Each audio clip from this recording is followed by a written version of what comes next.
Masukan buat teman-teman yang percaya banget dengan law of attraction ya. Tidak semua hal di masa depan itu bisa kita gapai hanya dengan selalu atau melulu berpikir atau bertindak positif. Karena sebagian hal di masa depan itu tidak semuanya bisa kita kendalikan. Demikian juga keinginan atau harapan yang terlalu besar itu bisa mengaburkan penilaian. Seperti ada cerita pasien saya yang saya kenal sejak usia muda. Dia cerita bahwa ingin sekali memiliki istri yang sangat cantik. Keinginannya itu sifatnya sudah bersifat obsesif. Dan abrakadabra, setelah perjuangannya bertahun-tahun, akhirnya dia berhasil mempersunting wanita yang sangat cantik. Tetapi pada suatu hari dia bercerita bahwa dia merasa tertekan dengan sebagian karakter istrinya yang tidak baik. Ada juga contoh lagi satu pasien saya yang saya kenal sejak pertama menikah. Pasangan tersebut sangat terobsesi ingin menjadi pasangan yang kaya. Dari awal mereka sudah melakukan penghematan yang luar biasa. Mereka jarang sekali beli pakaian baru. Dalam hal makanan pun mereka ngirit. Selalu makan tempe tahu. Bahkan kalau makan telur pun dibagi 2. Demikian juga mereka hanya pergi ke restoran atau warung itu sebulan sekali. Anak-anaknya pun ketika mereka sudah memilikinya, jarang sekali diberikan baju dan jarang sekali diberikan mainan atau hal-hal yang menyenangkan anak-anaknya. Alhasil, mereka memang menjadi pasangan yang kaya. Paling enggak lebih kaya daripada tetangga-tangganya. Tetapi anak-anak mereka tumbuh menjadi anak yang minder. Tidak semua hal positif menyertainya. Kadang-kadang ada hal negatif yang menyertainya. Jadi jikalau kita berpikir bahwa kita selalu dengan pikiran yang positif dan juga dengan perilaku yang positif, semua hal yang positif akan hinggap di tubuh kita. Seperti kita itu magnet. Hinggap di tubuh kita di masa depan.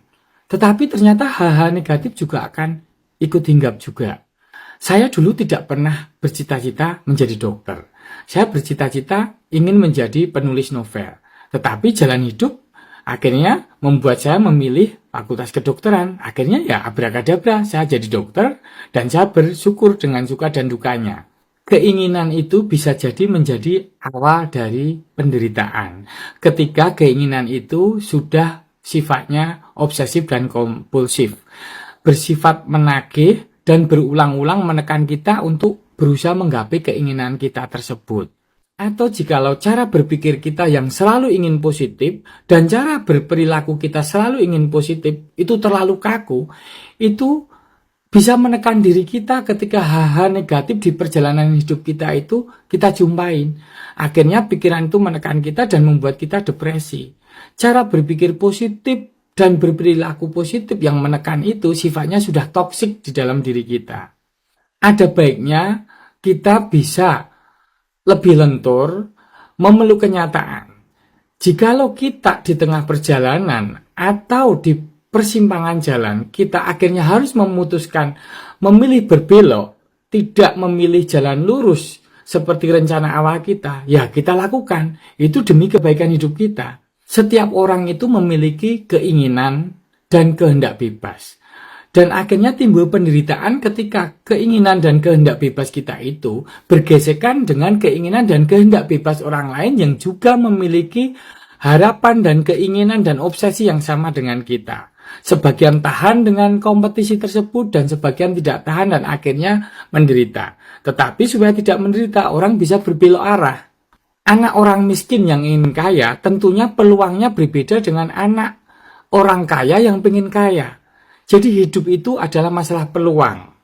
Coba survei sederhana teman-teman lakukan. Tanya kenalan saudara, apakah kehidupan yang sekarang itu pernah mereka impikan sebelumnya? Apakah profesi yang sekarang itu adalah cita-cita waktu kecil dulu atau waktu remaja dulu? Spekulasi saya kemungkinan besar tidak. Kalau mau survei yang lebih ekstrim lagi, coba datangin kuburan. Spekulasikan, apakah mereka yang terkubur itu cita-citanya tergapai semua atau tidak? Spekulasi saya mungkin di bawah 20%, bahkan mungkin 5%. Banyak sekali yang pengen jadi artis, tapi berapa orang yang jadi artis? Berapa persen yang jadi artis? Hidup kita itu penuh dengan belokan dan percabangan. Seperti pohon, ada pokok pohon, kemudian dedahan, kemudian ranting. Ketika kita harus berbelok, karena hal yang negatif kita jumpai dalam kehidupan kita, ya kita harus berbelok. Walaupun mungkin kepahitan kita rasakan, suatu saat siapa tahu belokan kita atau ranting kita yang sebelumnya tidak terkena sinar matahari, akhirnya berbelok lagi menuju ke arah sinar matahari, di mana ranting kehidupan, jalan hidup kita itu bisa lebih berbuah atau bisa tumbuh bunga dalam kehidupan kita. Hidup dan masa depan itu misteri. Disitulah keindahan bisa kita dapati kalau kita punya bekal rasa syukur.